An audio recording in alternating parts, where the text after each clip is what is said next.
Cuando llega el atardecer y la brillante luz del sol desaparece detrás del horizonte, la tierra se cubre con un ominoso manto de oscuridad que marca el fin de una jornada y el inicio de esas horas que llamamos noche. En la noche desaparecen los colores, se confunden las formas, se pierde la profundidad de la visión y sobre todo se experimenta esa angustiosa falta de seguridad que conocemos como el miedo.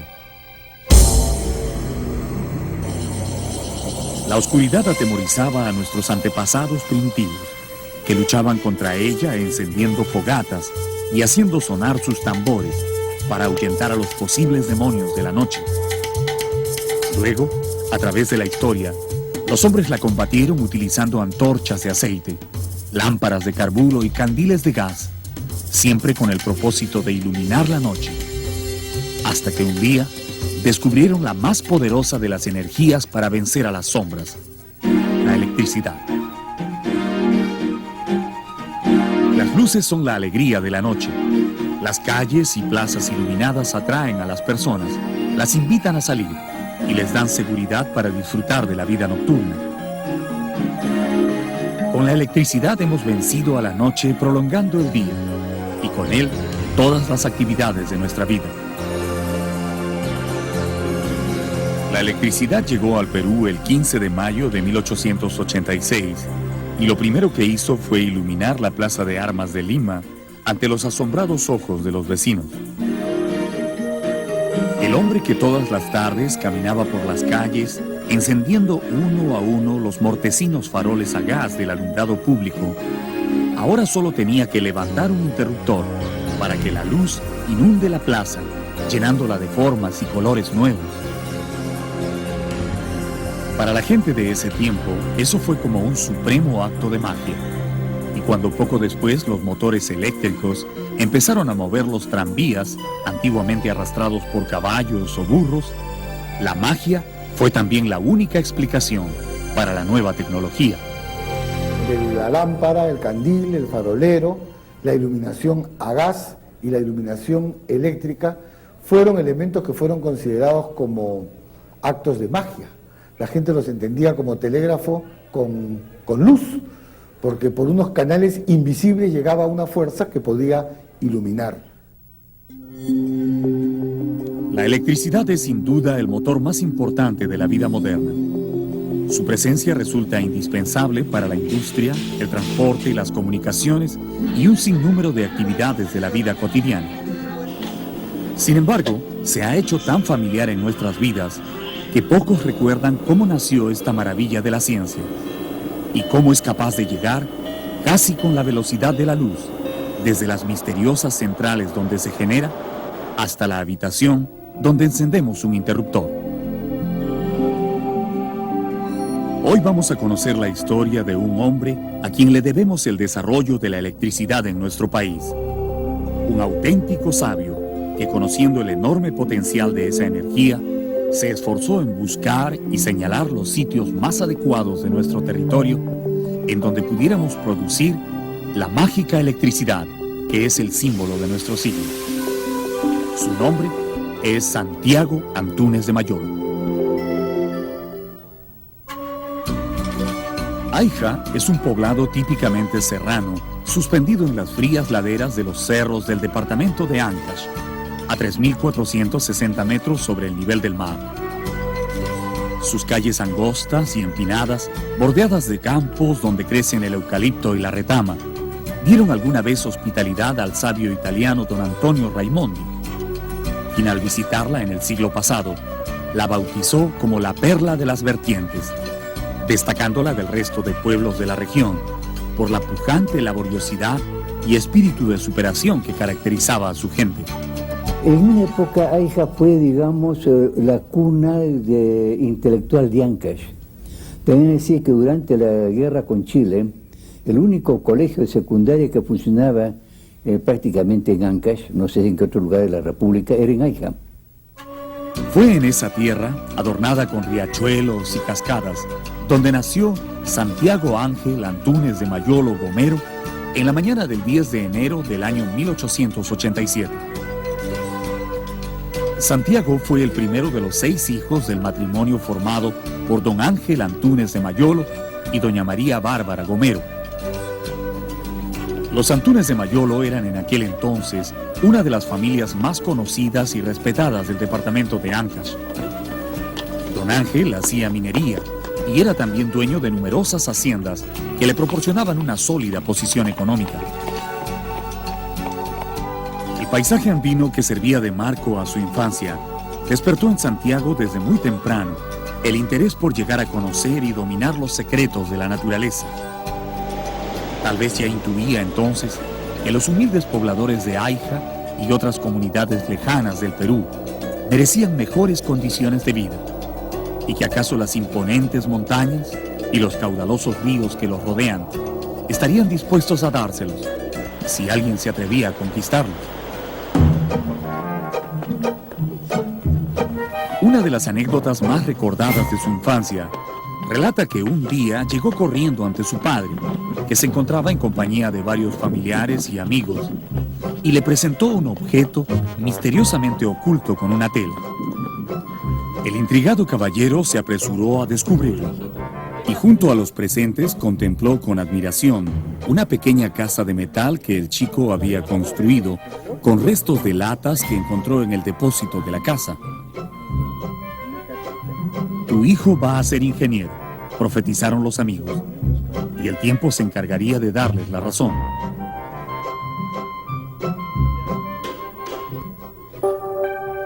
Sin embargo, a pesar de esa temprana manifestación de talento, don Ángel tenía otros planes para su hijo. Quería que fuera sacerdote, y en cuanto el chico creció un poco más, lo envió a estudiar a un seminario en Huaraz, con la recomendación de que lo formaran para el servicio de Dios en los pueblos de la sierra. Pero la vida religiosa no habría de durarle mucho, porque tan pronto Dámaso, su hermano mayor, se enteró de lo que había hecho el padre, se fue personalmente al seminario, le sacó la sotana con sus propias manos y se lo llevó casi a la fuerza, ante la sorpresa de las devotas que rezaban a esas horas. Las desconcertadas señoras no hubieran podido imaginar que, de no ser por esa enérgica decisión, quizás el Perú perdió un buen sacerdote, pero ganó a uno de sus más connotados hombres de ciencia. Luego de que Dámaso convenció a su padre de haber cometido un error al imponer su voluntad a Santiago, este prosiguió sus estudios en un colegio nacional de Huaraz, hasta que en el año 1904, cuando contaba con 17 años de edad, se instaló en Lima para estudiar el quinto de secundaria en el tradicional y prestigioso colegio Nuestra Señora de Guadalupe, en donde el tímido colegial ancashino tuvo por compañeros a 2 jovencitos que con el tiempo llegarían a ser tan famosos como él: Abraham Valdelomar, el escritor, y Federico More, el periodista.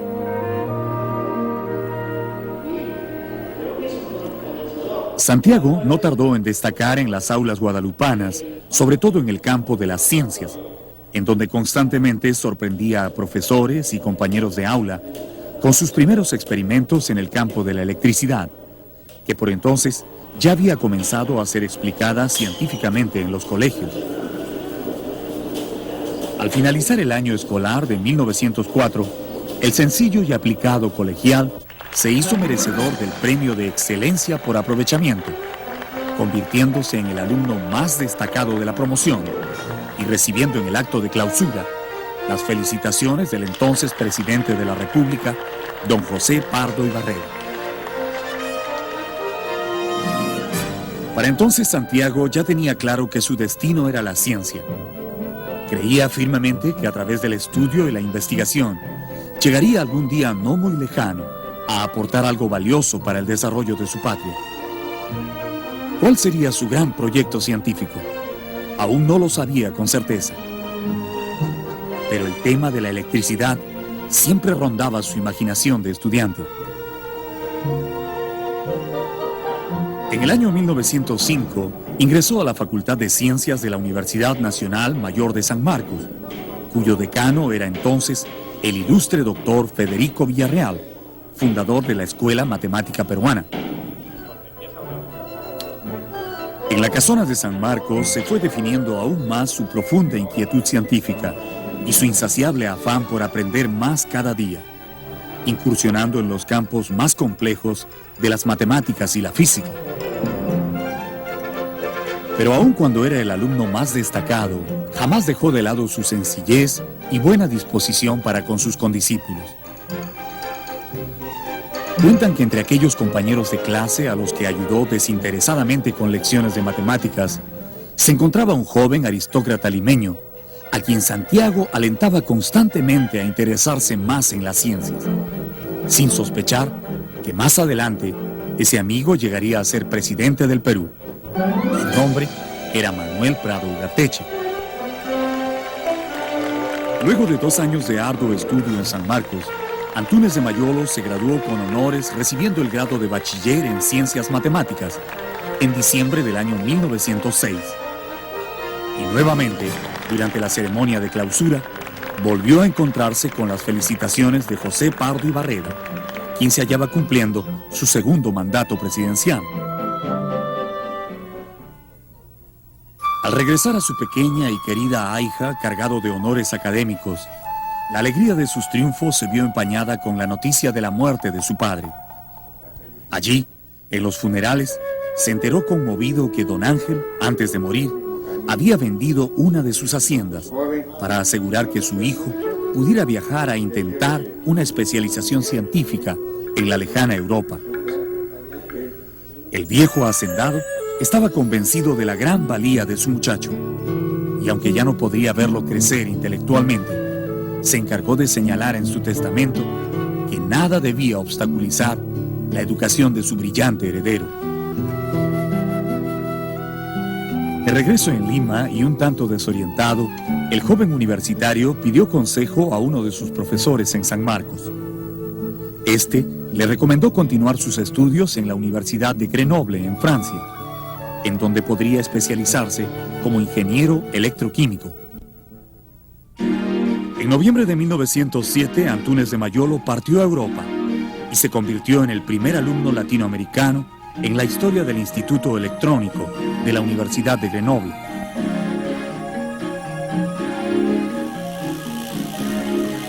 Una nueva y prometedora etapa de estudios se abría ante la inquieta mirada del joven aijín, a quien el tema de la electricidad y los experimentos con ella parecían inquietar permanentemente.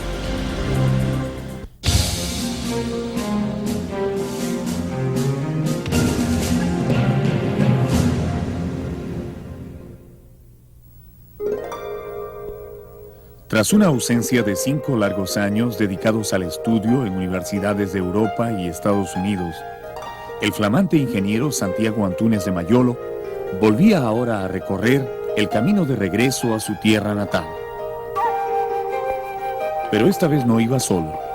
Junto con él, una mujer y 2 niñas de visible aspecto extranjero remontaban a lomo de bestia el prolongado sendero de herradura que los conducía al pueblo de Aija, una fresca mañana de diciembre del año 1912. No hacía mucho tiempo que Lucy Reining, la dama que lo acompañaba, se había convertido en su esposa.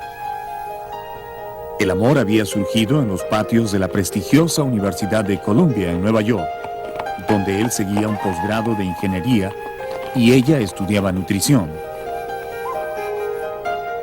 De nacionalidad noruega, Lucy era una atractiva viuda de delicados modales y esmerada educación que no tardó en cautivar el corazón del científico Ancashino, que al casarse con ella se convirtió en un amoroso padre para Anna y Elizabeth, las pequeñas hijas de Lucy. El matrimonio no era el único cambio en su vida. Santiago regresaba con un título bajo el brazo, pero también con grandes proyectos y mucha experiencia, que esperaba poder aplicar en el desarrollo de su profesión. Cuentan sus biógrafos que apenas obtuvo el título de ingeniero electroquímico en Grenoble, Francia, emprendió una gira que habría de prolongarse por varios años, visitando diferentes países de Europa. Además de Francia, el joven científico estuvo en Italia, Suiza, Noruega, Alemania y Suecia. Aquel itinerario no respondía a ningún afán turístico, ni tampoco era parte de unas merecidas vacaciones. Por el contrario, era un valioso complemento de sus estudios universitarios, ya que el destino final de cada viaje era siempre una planta industrial o una central de generación eléctrica, en donde el ingeniero Ancashino se quedaba por largos meses realizando sus prácticas profesionales, tratando de ponerse al tanto de los más recientes avances tecnológicos y científicos. Su última escala en Europa fue la solemne y tradicional Gran Bretaña. De ahí debía partir rumbo a los Estados Unidos, en donde lo aguardaba un posgrado en la prestigiosa Universidad de Columbia en Nueva York. De esa etapa de su vida se desprende una anécdota poco conocida que ha llegado hasta nosotros. Cuentan que a inicios del año 1912, cuando se disponía a viajar de Inglaterra a Estados Unidos, el tren que debía llevarlo al puerto de Liverpool se retrasó más de una hora, de manera inexplicable, faltando por primera vez en su historia a la tradicional puntualidad de los ingleses. Cuando Santiago llegó por fin al muelle, el barco en el que debía viajar ya había zarpado y se perdía en el horizonte. Afirman que el joven ingeniero se quedó parado en el muelle lamentando su mala suerte, no solo porque ahora debería esperar algunas semanas más para tomar otro barco, sino también porque se había hecho la ilusión de viajar en ese lujoso transatlántico, que justo ese día hacía su viaje inaugural. El barco que se alejaba en la distancia era nada menos que el fatídico Titanic, que se hundió pocos días después, provocando la muerte de más de 1.500 personas en el Atlántico Norte. Tal vez allí hubiera desaparecido Antúnez de Mayolo, de no ser porque el puntual tren de Liverpool se retrasó una hora por orden del destino. De regreso en el Perú, Santiago comenzó a viajar por el interior del departamento de Ancash, estudiando el curso de los ríos y buscando las caídas de agua más aparentes donde se pudiera proyectar una gran central hidroeléctrica como las que él había visto en Europa. Sus estudios en el viejo continente le habían dado la certidumbre de que a pesar de las abismales diferencias que nos separan de los industrializados países del norte, que son capaces de grandes prodigios tecnológicos para generar energía, el Perú tiene la enorme ventaja de contar con inmensos recursos hídricos que nos hacen más fácil la producción de electricidad. Nuestro país es una región de ríos caudalosos, de abundantes cascadas y cataratas, de montañas que aceleran el curso de los ríos haciéndolos caer desde grandes alturas. Exactamente lo que se necesita para mover las turbinas de las centrales que producen electricidad. Antúnez de Mayolo soñaba con hidroeléctricas y con abundante energía para impulsar el desarrollo industrial del Perú en el siglo XX. Un desarrollo largamente esperado, sobre todo en las zonas más pobres del país, como los pueblos de la sierra, donde él había nacido. Dispuesto a encontrar el lugar exacto donde proyectar una hidroeléctrica para Ancash, el joven científico se internó en el majestuoso Callejón de Huaylas, en los primeros días del mes de mayo del año 1913. Las elevadas montañas de este sector de la cordillera aún no estaban totalmente estudiadas en aquel entonces, y Santiago tenía el presentimiento de que en algún lugar de esas vertientes podría encontrar el sitio ideal para su proyecto. Durante varias semanas siguió el curso del imponente río Santa, que desciende torrentoso de la cordillera, formando quebradas, cañones y valles. Antúnez de Mayolo hacía mapas, calculaba distancias y medía la fuerza del agua en su rápido descenso hacia el mar. El poderoso caudal de este río lo cautivaba. Presentía en él una fuerza tenaz, inagotable, aún no aprovechada por el hombre. Un día, mirando desde la cumbre de una colina, descubrió emocionado lo que andaba buscando. En el extremo meridional del callejón de Huaylas, exactamente en el tramo donde el río Santa se abre paso entre la Cordillera Blanca y la Cordillera Negra, vio una estrecha garganta por donde el agua desciende a gran velocidad, cayendo casi 500 metros en un recorrido de menos de 10 kilómetros.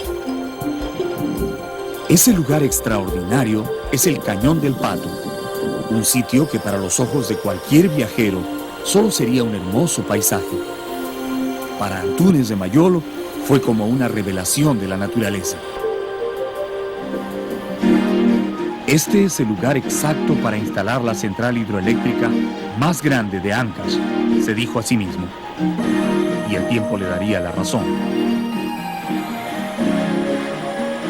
30 años después de ese descubrimiento, el Estado peruano formaría en la región una empresa llamada la Corporación Peruana del Santa, destinada a desarrollar el potencial hidroenergético del río y con la nueva electricidad impulsar la explotación de otros recursos naturales de la zona, como la agricultura y la ganadería.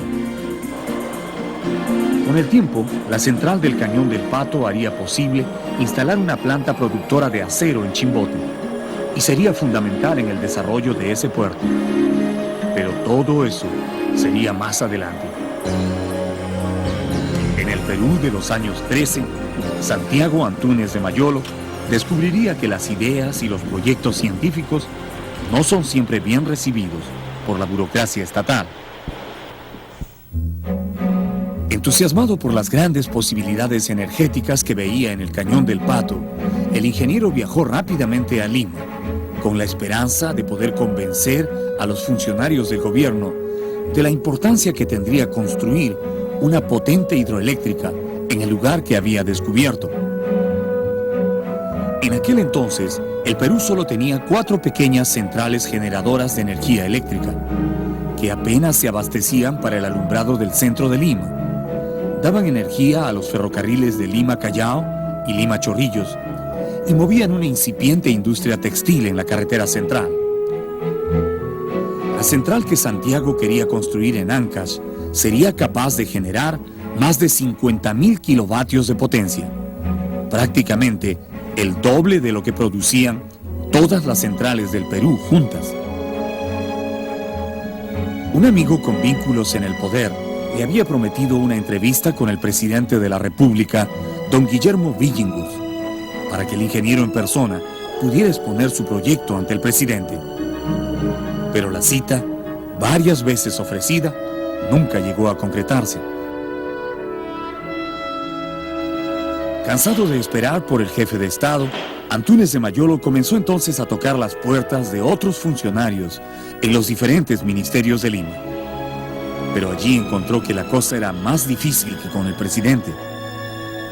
Durante varias semanas, acudió pacientemente a la sala de espera de incontables autoridades, cargado con sus planos y cálculos para la central del Cañón del Pato, aguardando ser escuchado. Pero nadie parecía dispuesto a atender al extraño desconocido y sus misteriosos planos, hasta que un día finalmente lo recibió el ministro de Fomento y Obras Públicas de la época.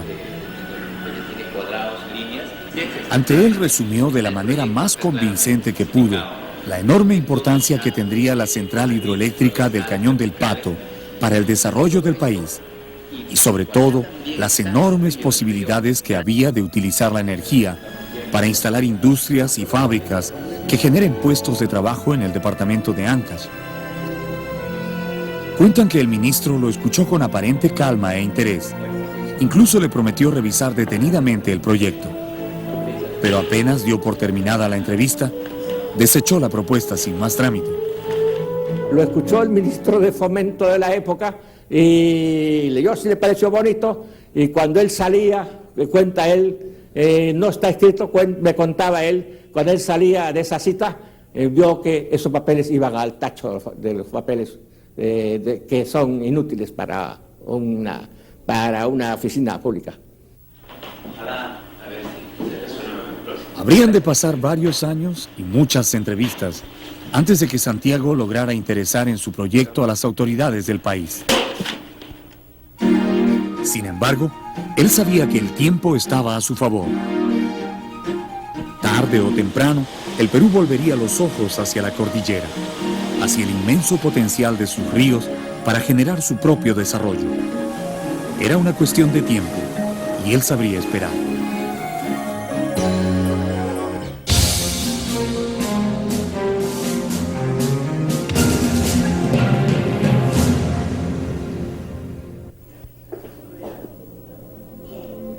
Hay ocasiones en la vida en las que la razón y los argumentos inteligentes no bastan para sacar adelante un proyecto. Y cuando esas cosas fallan, a veces una simple amistad puede ayudar más efectivamente a vencer los obstáculos. Eso le ocurrió a Santiago Antúnez de Mayolo con su gran sueño de la central hidroeléctrica del Cañón del Pato. Durante 25 años su proyecto durmió el sueño de los justos, sin que ningún gobierno se interese en hacerlo efectivo, a pesar de sus continuas visitas a Lima en busca de apoyo. Hasta que finalmente, al llegar la década del 40, subió al poder un antiguo conocido suyo. Un muchacho a quien él había ayudado con los cursos de matemáticas en los años de universidad, se convirtió en presidente del Perú. Era nada menos que Manuel Prado Ugarteche, quien fue su compañero de aula en la Facultad de Ciencias de San Marcos. Al fin el científico pudo hablar cara a cara con un presidente para exponerle su proyecto. Prado se interesó en la idea e inmediatamente invitó al ingeniero norteamericano Barton Jones, constructor de centrales hidroeléctricas en los Estados Unidos, para que verifique los estudios de Antúnez de Mayolo en el Cañón del Pato. El americano confirmó punto por punto los cálculos del científico Ancashino y recomendó a Prado ejecutar la obra. Los primeros trabajos preparatorios se realizaron en 1942 en el interior del cañón y recién en 1955 se consiguió la financiación para el proyecto al formarse la Sociedad de Gestión, una empresa integrada por capitales franceses y peruanos.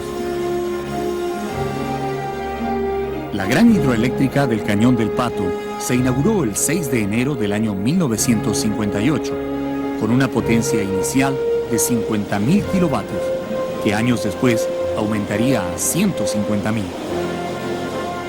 Pero como muchas veces ha ocurrido en nuestra historia, al momento de inaugurar la obra, todos se olvidaron del gestor. El nombre de Santiago Antúnez de Mayolo no fue colocado en la placa recordatoria. Y lo que es peor, nadie se acordó de invitarlo a la inauguración. Muchos años después, recién harían justicia a su trabajo poniéndole su nombre a una hidroeléctrica. Pero eso fue más tarde, cuando el científico, que nunca buscaba honores ni figuración, ya estaba trabajando en otro proyecto hidroeléctrico, que sería aún más grande que el de Ancash.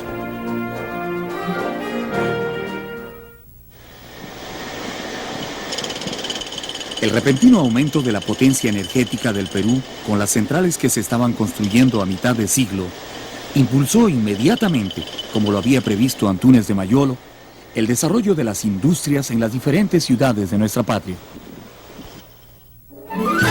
En el puerto de Chimbote comenzó a funcionar una planta siderúrgica. En Lima aumentaron las fábricas textiles. Los tranvías eléctricos ampliaron sus rutas a otros distritos. Se electrificaron los barrios periféricos de la capital. Las tiendas y comercios ensayaron sus primeros avisos luminosos. Y en los hogares comenzaron a aparecer los primeros electrodomésticos, que reemplazaban a los viejos artefactos que funcionaban a base de carbón o queroseno. Las viejas planchas a carbón de las abuelas fueron reemplazadas por rápidas planchas eléctricas. El tocadiscos desplazó a la vitrola. Los focos hicieron olvidar los lamparines y las velas. Y finalmente, las horas de trabajo se prolongaron más allá de la puesta del sol. Ahora se podía ir de noche al colegio o la universidad y trabajar horas nocturnas en las fábricas. Hacia el año 1954, Lima era una de las ciudades con mejor iluminación eléctrica de América Latina.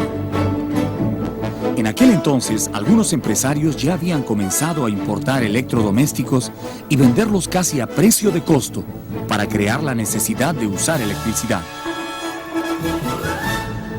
Así llegó la televisión y con ella una cultura de consumo que terminó por asentar a nuestro país en lo que se comenzó a llamar el mundo moderno.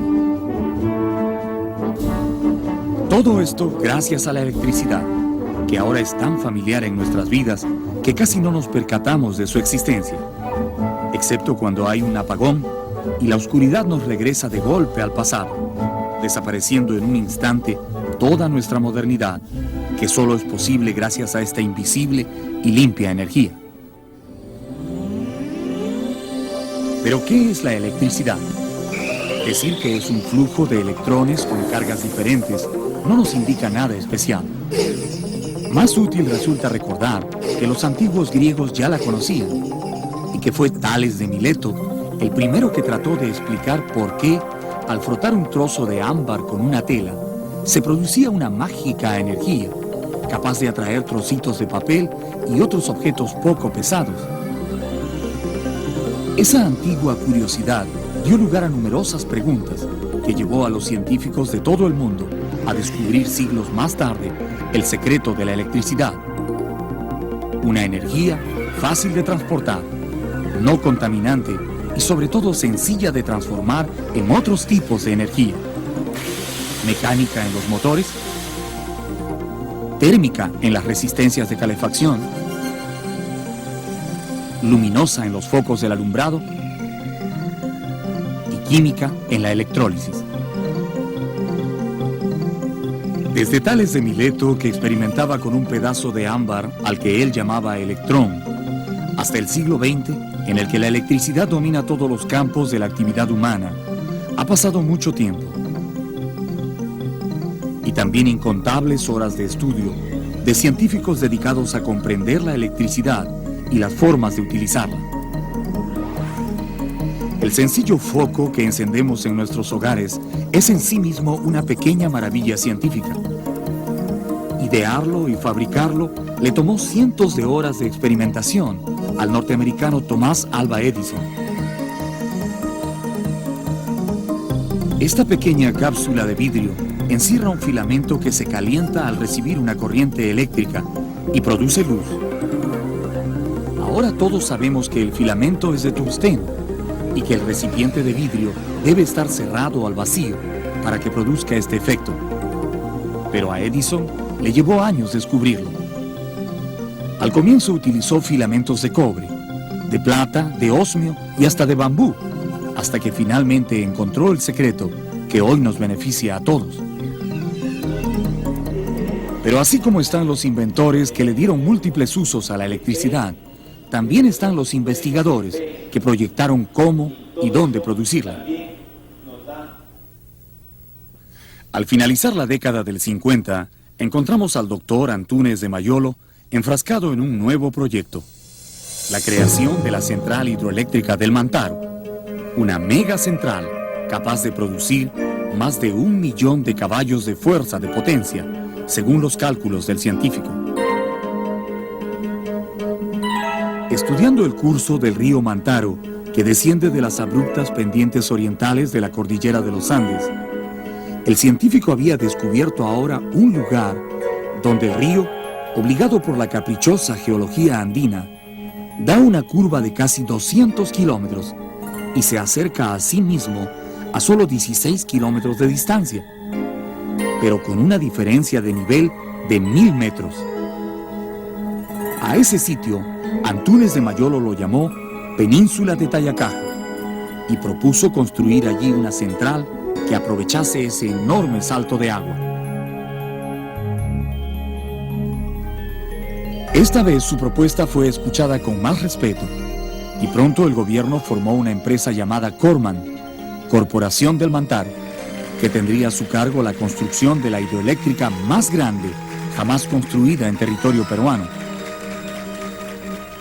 Antúnez de Mayolo, que para entonces ya había dejado de enseñar en la Universidad de San Marcos, donde llegó a ser decano de la Facultad de Química, tuvo entonces la satisfacción de recorrer junto con sus hijos Eric y Edmundo los terrenos donde nacería esa nueva hidroeléctrica. Se acercaban los años 70 y la creciente demanda de electricidad en las diferentes regiones del Perú hacían que ahora ya no se hablase de miles de kilovatios, sino de megawatts, donde 1000 kilovatios representan un megawatt. Cuando estuviera terminada, la gran central del Mantaro produciría 798 megawatts, colmando todos los sueños del incansable científico.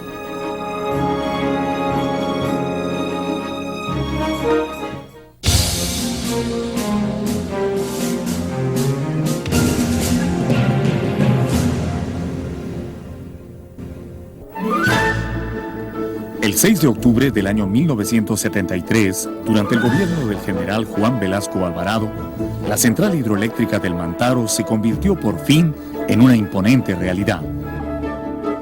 La enorme construcción se había iniciado 7 años antes, en el primer gobierno del arquitecto Fernando Belaúnde Terry, quien encargó la realización del trabajo a la firma italiana Electroconsult. Ya desde entonces se había decidido que la obra llevaría el nombre de Santiago Antúnez de Mayolo.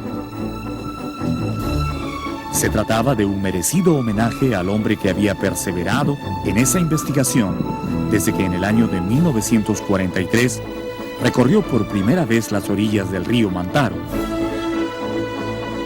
Y era también un público desagravio tras la injusticia cometida con su persona durante la inauguración de la central del Cañón del Pato.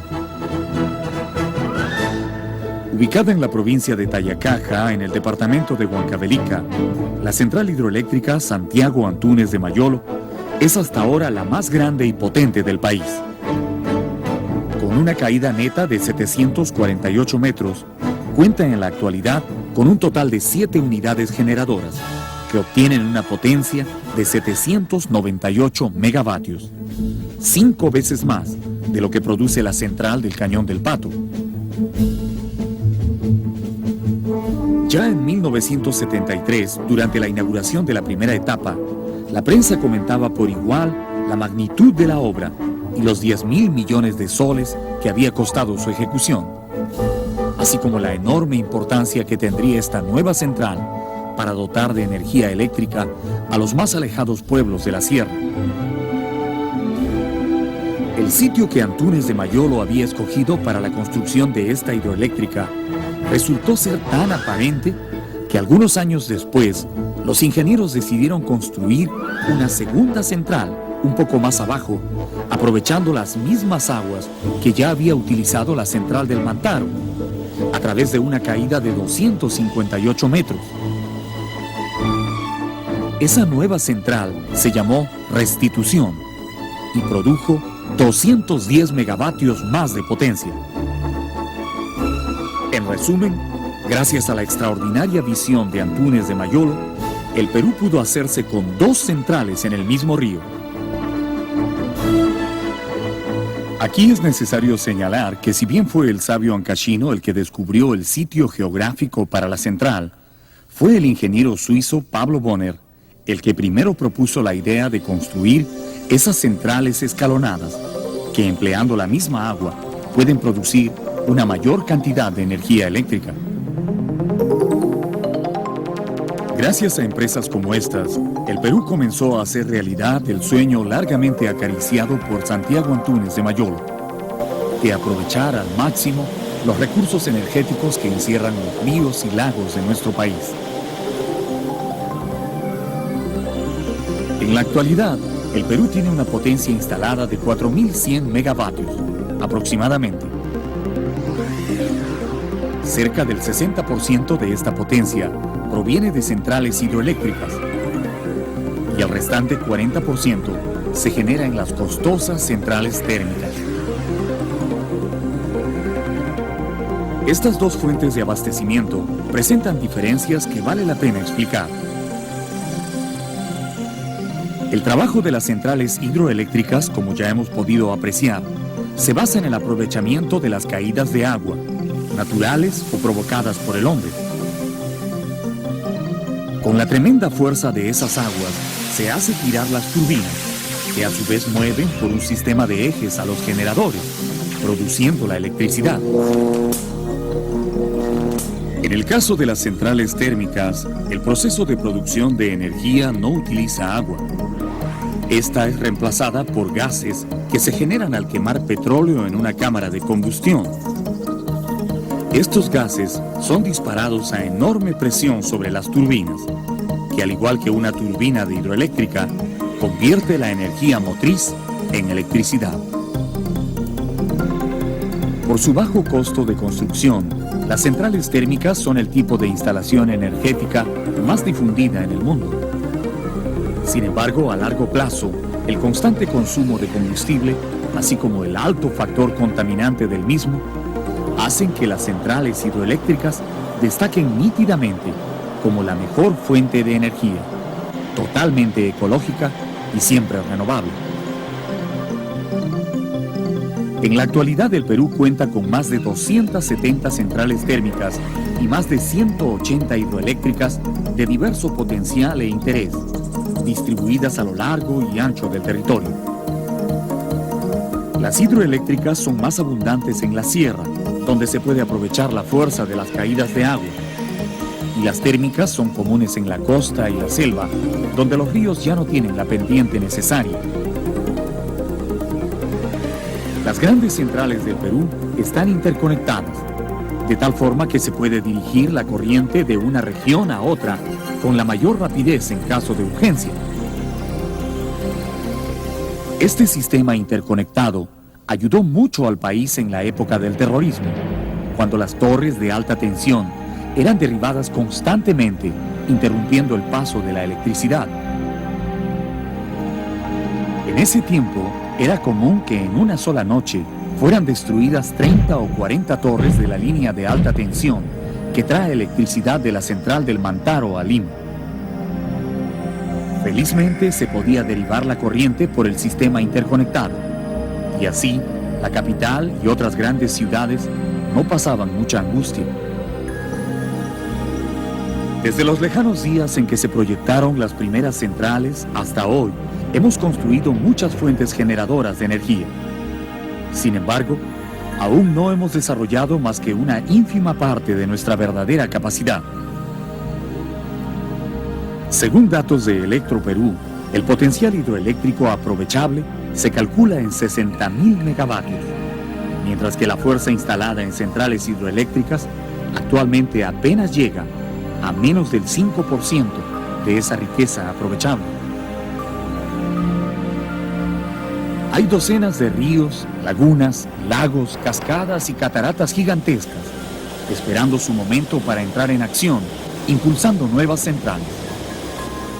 Así como los minerales, como el mar, como las tierras cultivables, el potencial hídrico es un recurso natural que heredaremos a las futuras generaciones.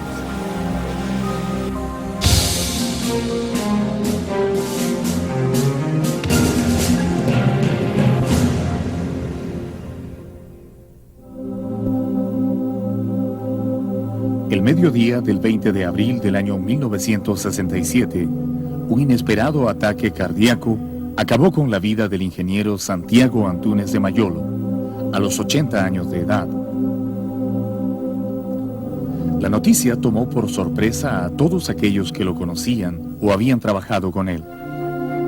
Y es que a pesar de su avanzada edad y de los achaques propios de los años, el viejo sabio se negaba a descansar, buscando siempre algún nuevo tema en que ocupar su infatigable curiosidad científica. la muerte lo encontró en plena actividad intelectual, escribiendo un ensayo sobre física moderna y corrigiendo los textos de sus memorias, que había comenzado a escribir a pedido de su amigo, el editor Juan Mejía Vaca. Las manifestaciones de dolor no se hicieron esperar. Apenas enterados de la ingrata noticia, numerosos políticos, intelectuales y viejos compañeros de San Marcos se acercaron a la casa de Antúnez de Mayolo en Miraflores para dar las condolencias a su viuda, María Teresa Ramírez Alzamora, con quien se había casado en segundas nupcias pocos años después de enviudar de Lucy Rainey. Antúnez de Mayolo tuvo la suerte de disfrutar en vida los honores y el reconocimiento a su trabajo. Años antes de morir, fue condecorado por el gobierno peruano con la Orden del Mérito Industrial, en el grado de comendador, y fue también objeto de numerosas distinciones académicas, tanto en el Perú como en el extranjero.